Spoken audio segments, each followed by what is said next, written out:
Father, in the name of Jesus, we give you praise and we give you glory. The entrance of your word gives light. It brings understanding to the simple.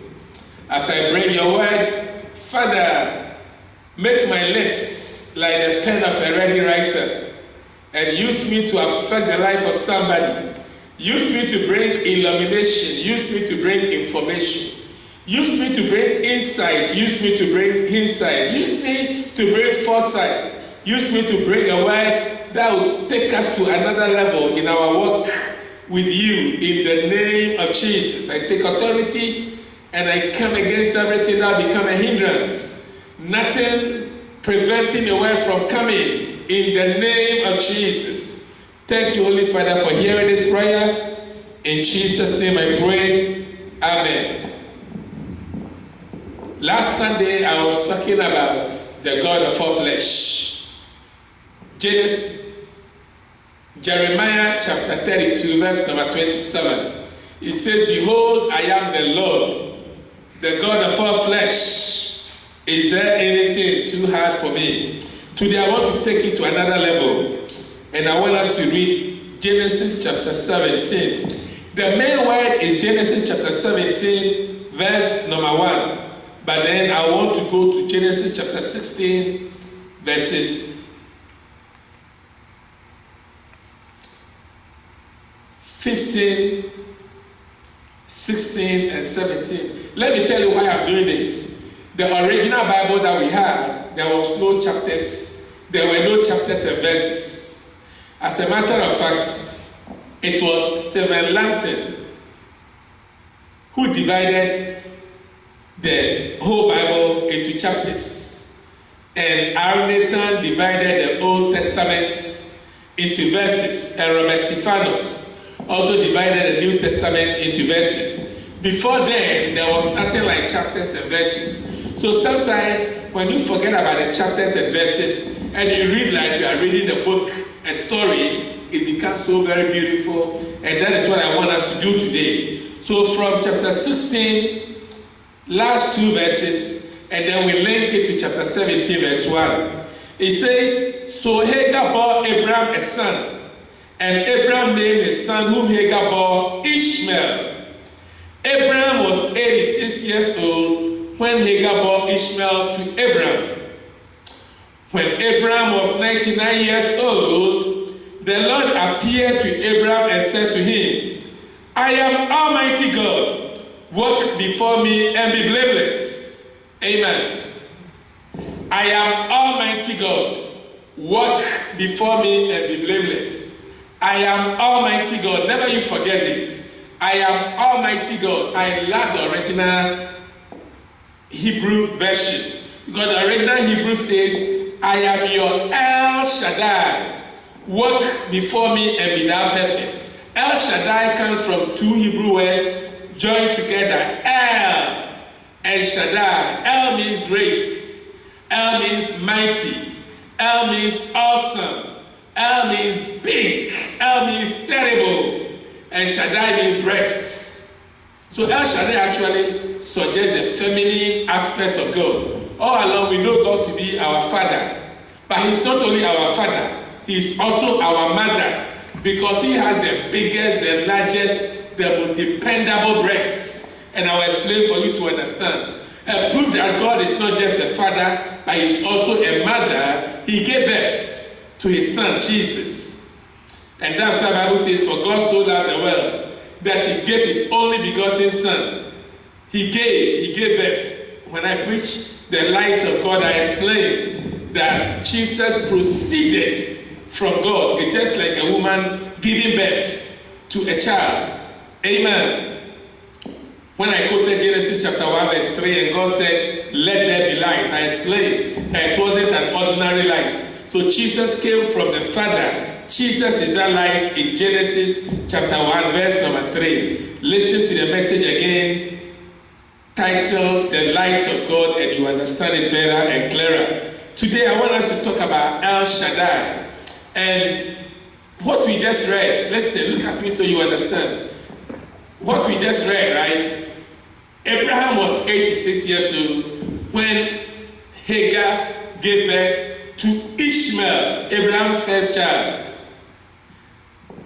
We realize that God never spoke to Abraham again. When we come to chapter 17, verse number 1, it said when Abraham was 99 years old, an indication that there was 13 years absence of God in Abraham's life. It means that from the time Abraham was 86 till the time Abraham was 99, there was no communication between him and God. The years there was not put there for nothing. God wanted to draw our attention to something. Why was it like that? When Abraham was 75 years old, God called him. And God told him, I'm going to make you father of many nations. As a matter of fact, his name Abraham means exalted father.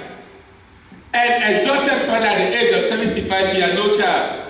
And it looks like people were making mockery of him, calling him exalted father. Then God came on the scene and God said, I'm not even going to call you exalted father. I'm going to change your name from Abraham to Abraham, from exalted father to father of many nations. He had no child. So one day, his wife mistakenly told Abraham that, why won't you sleep with our maidservant Hagar?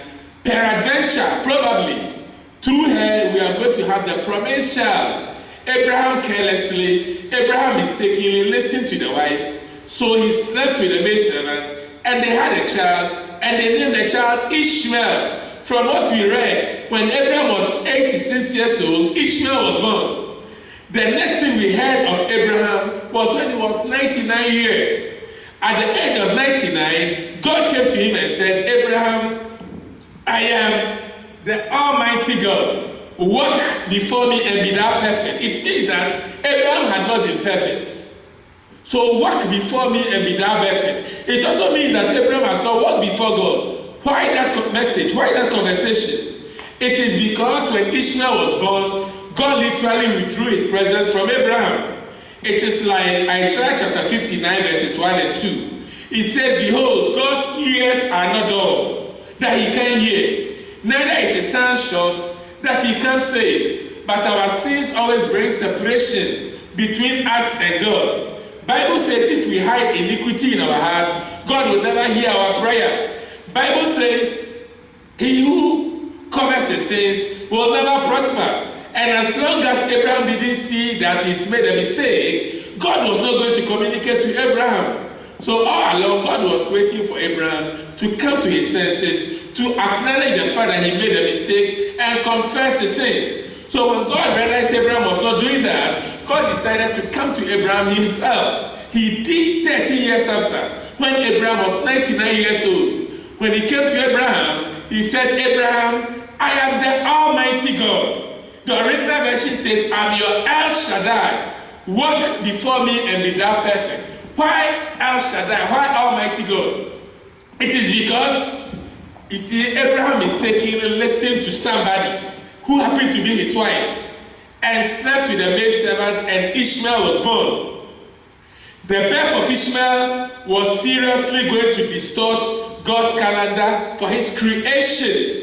The birth of Ishmael was seriously going to create a big problem, because if you're a good student of history, you will know that from Ishmael, we had the Ishmaelite. From the Ishmaelite, we had the Arabs. From the Arabs, we had the Hezbollah. We had the Hamas, who are becoming a menace to Israel. We had all the Arabs. I told you last week that when God told Israel that I'm giving you the land flowing with milk and honey, it was the oil flowing in the Middle East. But because of the mistake Abraham made, now all the oil is in the hands of the Arabs. Israel has no oil. So it is very important the things that we do. Last week, I emphasized that whatever we do or whatever we don't do will not end with us. It will affect us. It will affect our children. It will affect everybody around us, even to the generations yet unborn. So when we understand it, we'll be careful with the things we do and the things we don't do. So when God realized Abraham was not repenting, he came to Abraham and said, Abraham, I am the Almighty God, meaning I'm your El Shaddai. I am the God with the biggest breasts. I am the God with the most dependable, the most reliable breast. So Abraham, feed on my breast, depend on my breast. When you depend on my breast, you become perfect. Because if every other thing will fail, the breast of God will never fail. What is the breast of God? Bible tells us in Peter, let me read it. 1 Peter chapter 2.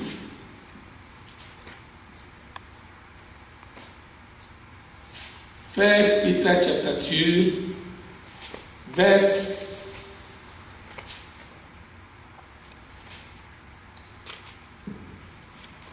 1 Peter chapter 2,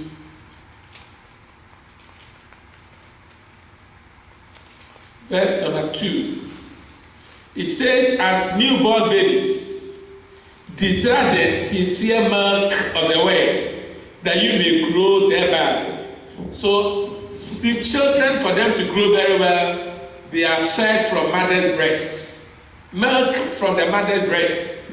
And it helps them to grow very well. So God was telling Abraham that, Abraham, there may be a lot of food, but my food, the breast from my milk, is the sure one for you. Remember, El Shaddai means the God who has the biggest breasts, the God who has the largest breasts, the God who has the most dependable breast. That is why El Shaddai means our source of supply or our sufficiency. It means that as we depend on the breast of God, we will never go wrong. The breast of God is the word of God. And that's why Peter 2:2, 1 Peter 2:2 says, as newborn babies, desire the sincere milk, which is the word of God, that you may grow thereby. Several, we find ourselves in a situation that we hear voices. There are so many voices, several voices. If you are not careful and you are not going to listen to only the voice of God, which is the word of God, which is the breast of God, and you depend on any other voice, you will go wrong. And the reason why many of us will make mistakes is because when we are limping between two different opinions, when we find ourselves in a state of dilemma, we listen to other voices. We listen to other people. Sometimes we listen to our parents. Sometimes we listen to our sisters, our brothers. Sometimes we listen to our friends. But the question is, have we listened to God? For him, he will never make a mistake. Last week I quoted from Hebrews chapter 10, verse number 36. It says, for you have need of patience, so that after you have done the will of God, you may receive the promise. So sometimes the blessings of God, the purposes of God for your life will delay. And that is where you have the choice to listen to somebody else or to listen to God. If you are going to listen to somebody else, if you are going to listen to other people, if you are going to listen to what the news says, if you are going to follow what politics says, if you are going to listen to your financial situation, if you are not going to listen to God, you will make a mistake and you miss Him. And the reason why several people are missing God, because in times of challenges, in times of crisis, they listen to other people instead of listening to God. That was exactly what Abraham did. So when God came to him after 13 years, God said, Abraham, I am the Almighty God. I'm the one whose breast is very, very dependable, whose breast is very, very reliable. Abraham, depend on my breast. Feed on my breast. Don't listen to anybody. When you listen to somebody else, you will make mistakes. I pray that we'll learn a lesson from this, so we don't become like what Abraham did. Because sometimes a mistake committed can never be reversed, like what is happening in the Middle East. As of this morning, 38 Israeli soldiers have been killed, and 970 Palestinians had been killed as well. I believe Abraham in heaven will know the said and say, Father, as for this, I made a mistake. Had he not slept with Hagar, this thing was not going to happen. Because in God's original plan for Abraham, he was going to have only one child called Isaac. From Isaac, we're going to have Jacob and then the nation Israel, through which Jesus Christ will come to save the world. Because he listened to his wife and they added their own, they had Ishmael. Then there were the Arabs, and then there was Muhammad and Islamic faith, which has become a menace. As I'm talking to you now, 2 billion of the world's population are Muslims. all because of what Abraham did. This will tell you the effects of a mistake, a disaster, a sin we commit. How did I know Abraham made a mistake? In Genesis chapter 22, when Isaac was 22 years old and Ishmael was 35 years, God appeared to Abraham and said, Abraham, take Isaac, your only son Isaac, to Mount Moriah and offer him a sacrifice for me. He had 2 children, but God said, take Isaac, your only child. An indication that as far as heaven was concerned, Ishmael was a bastard. Ishmael was an illegitimate child. Ishmael was born against God's perfect will for his children. And that's why we should be careful the things that we do, the things that we shouldn't do. When you understand this, you'll be careful whom you should listen to and whom you shouldn't listen to. Acts chapter 9, verse number 13. When Saul was going to kill the Christians and he was saved, there was a prophet by name Ananias. God had told Paul that, Paul, I've changed your name from Saul to Paul, and I'm going to have an awesome plan for your life. Then God revealed himself to Ananias, and God told Ananias to go to Damascus. On the streets called Straight, there was a man called Saul. He should go and pray for him so he will receive his sight. You believe what Ananias told God. Ananias said, God, I have heard by many how this man has collected letter and is coming to kill your children. When God was telling me what to do, he was also telling God what he has heard by many. Severally, many of us, we act like Ananias. What have you heard? What are you hearing? Are you going to hear the voice of many people, or you are going to listen to what God is telling you? I want us to be very careful with the voices, because here is Almighty God who is omniscient. He knows all things. He was telling his prophet what to do. The prophet saying, no, God, maybe you are making a mistake. I have heard by many. God, if you have not heard, let me remind you, let me tell you, let me inform you. God, let me educate you. This is what I've heard. That Saul, the reason why he's in Damascus is because he collected a letter from the chief priest to arrest your children. Could you believe that? An indication that he knew better than the God who has saved him. He knew better than the all-knowing God. May God help us. There is a very fearful story in the Bible. I get frightened anytime I read it, and let me share with you because it has a lot to do with what I'm sharing. From 1 Kings chapter 13. Later, let's read the whole chapter when we go home. But let me just summarize what it says. Jeroboam, the son of Nebat, was not ruling right. So God sent a prophet from Bethel to go to Jerusalem and to prophesy against Jeroboam, the son of Nebat. When the prophet got there, whilst he was prophesying, Jeroboam stretched his hands towards the prophet that the prophet should be arrested. As he stretched his hands, he became leprous. Then he prayed that the prophet should heal him. The prophet did.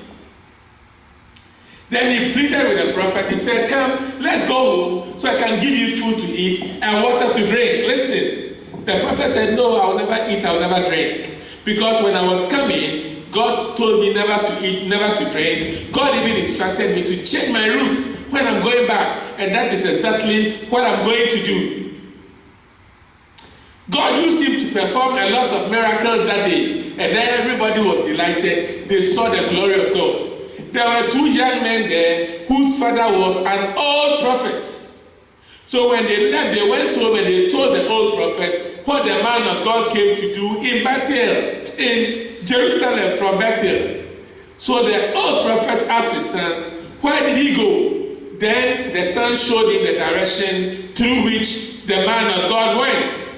The old prophet saddled his donkey and he pursued after the man of God. According to the narratives, he met the man of God sitting under a tree. Probably he was tired. So when he got there, he said, hey, man of God, come on. Come and sit on the donkey. Let's go home. So I'll give you food. So I'll give you water.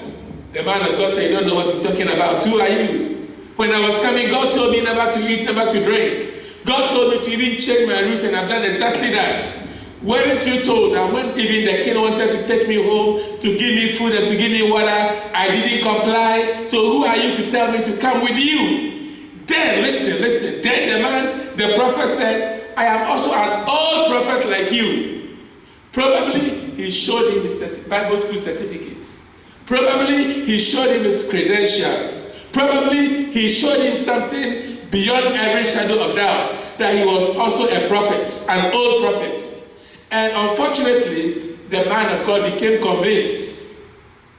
So the man of God followed him to his house. And they ate and they drank.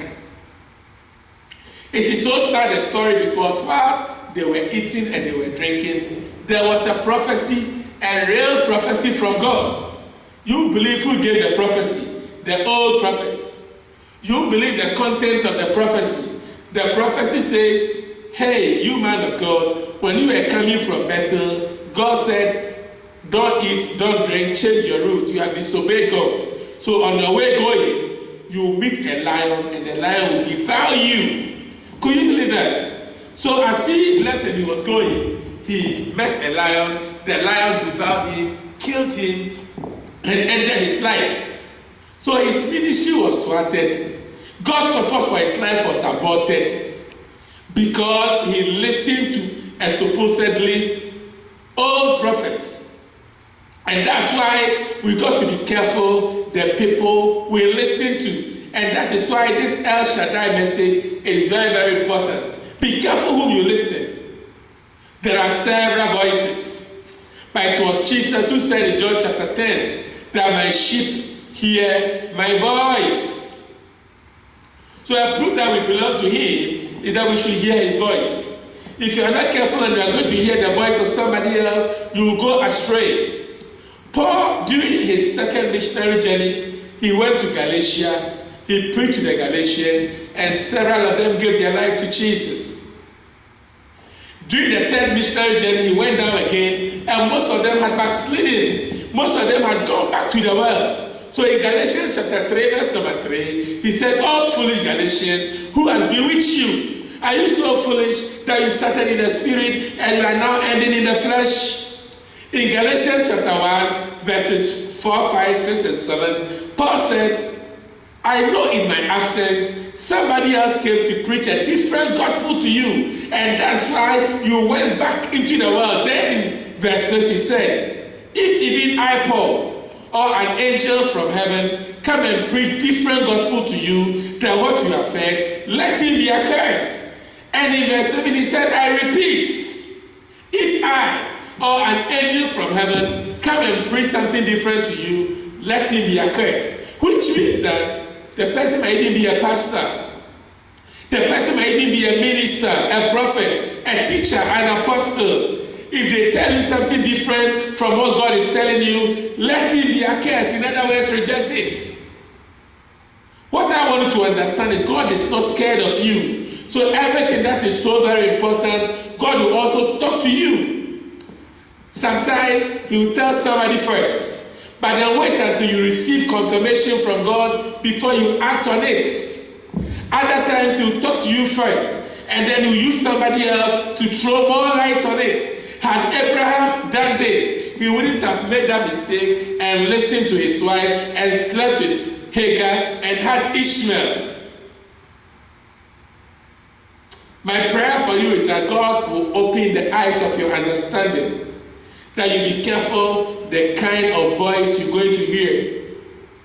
Because there are several voices. The devil will come to trick you with voices. Sometimes he might even speak through a pastor. Sometimes he might even speak to you through dreams. Sometimes he might even speak to you through a message you are hearing. He might speak to you through a book you are reading. What I don't understand about Adam and Eve is this. You see, in those days, there were only three voices in the world. The voice of Adam, the voice of Eve, and the voice of God. So when the serpent came to Eve and was talking to Eve, the right thing Eve should have done was to run to God. Both of them should have run to God and said, Father, we are hearing a strange voice. Where from this voice? They didn't do that. They carelessly, mistakenly negotiated, reasoned, debated, argued with this voice for a very long time. Do you know that Adam was standing right there? Genesis chapter 3 verse number 6 says Adam was standing right there when the devil was tempting Eve, and Adam couldn't open his mouth. And when Eve gave the fruit to Adam, Adam also ate it without questioning. Had they gone to Father God and said, Father, we are hearing a voice. Where from this voice? God would have told them it is the serpent. It is the devil.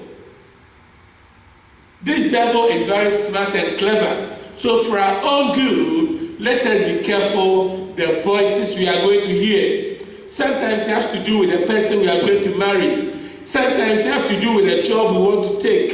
Sometimes it has to do with the job we want to apply. Sometimes it has to do with the place we want to relocate to. You might want to relocate from one state to another. You might want to relocate from one town to another. You might want to relocate from one country to another. You might want to change your profession. You might want to do something different. Please seek the face of God. Bible says in Job chapter 32 verse number 8, there is a spirit in man, and the inspiration of the Almighty gives them understanding. Bible says in Proverbs chapter 20 verse number 27. Let's read it.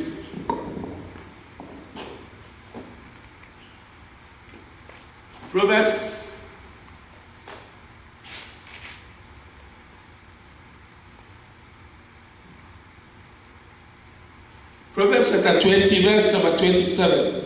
He said, the spirit of man is the lamp of the Lord, searching all the inner part of his heart. The spirit of man is the candle of the Lord. The spirit of man is the candle of the Lord. Remember, you have a spirit in you. The difference between the Christian and the unbeliever is this. Listen. Ephesians chapter 2 verse number 1. It says, who you have he quickened, who were dead in your trespasses and sins. The day Adam and Eve sinned against God, remember God said, the day you sin, you will die. And they died instantly. They died that very moment. They died spiritually. Their spirit man was dead instantly. That is what God meant when he said, the day you eat of this fruit, you will die. So Ephesians chapter 2, verse number 1 tells us that every unbeliever spirit is dead. That is why we have born again. When you become a Christian, your spirit man is born again. Do you know that animals of the same class, they communicate? Sometimes you see an ant coming from one direction, another ant coming from another direction. They meet and they all go toward the same direction. They communicate. We go out and we see dogs. They have a way of communication. We see animals of the same class, birds, they communicate. John chapter 4 verse number 24, it says God is spirit. And because God is spirit, he communicates to us through our spirit. So when you become born again, your spirit man is awakened. That is why we have born again. Born again. Your spirit man is born again. So here some Proverbs chapter 20 verse number 27. It says the spirit of man is the candle of the Lord. So the spirit that you have in you, that is what God is going to do to give you direction. Candle is used for direction, for illumination. In times of darkness, use the candle. That's why I preach, in your light shall we see light, from Psalm 36 verse number 9. Because his light is in us. That is the candle of the Lord. The spirit of man is the candle of the Lord. In Psalm 18 verse number 8, it says, God will light my candle. God will always light your candle. The sure way he will light your candle is when he throw lights on your candle. When he throw light on your spirit. Amen. So let us depend on the Spirit of God. With that, there is no way we'll go wrong. So when you don't understand something, we live in a world full of darkness. We live in a world full of uncertainties. So when you understand, you don't understand, depend on Almighty God. When you don't understand, Plan your life around Almighty God. Let me read the Psalms. Psalms 18. I want to make sure I quoted it right. Psalm 18.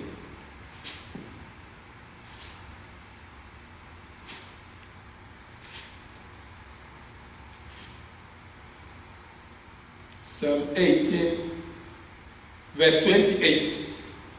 It says, "For you will light my candle. The Lord my God will enlighten my darkness." For you will light my candle. What is your candle? I've explained from Proverbs chapter 20 verse 27. He said, "The spirit of man is the candle of the Lord." So the candle that God is going to light is your spirit. And thank God you are born again. Your spirit man is renewed. So communicate with God. The problem with many of us, we talk to God always, but we don't wait for Him to talk to us. But when we talk of prayer, prayer is communication. So if we believe prayer is communication, we are not the only ones to talk to God. As we talk to Him, we should also expect feedback from Him. As we do that, He's going to help us. And the sure way God is going to talk to us is through His Word. His Word is the milk from which He's going to feed us. And that's why He told Abraham, "I'm your El Shaddai. I am the God with the most dependable breast. I am the God with the most reliable breast." Plan your life around my breast. Depend on my breast. When you depend on my breast, you never go wrong. You become perfect. And the breast of God, according to 1 Peter chapter 2, verse 2, is the word of God, the sincere milk, which is the word of God. When children are fed from their mother's breast, they are able to grow very well. I pray for you that you learn to plan your life around the breasts of God, so you depend on the breast of God. By the breast of God, you become your sufficiency. The breast of God will become more than enough for you, so you won't depend on somebody else, so you never go wrong. In Jesus' name I pray. Amen.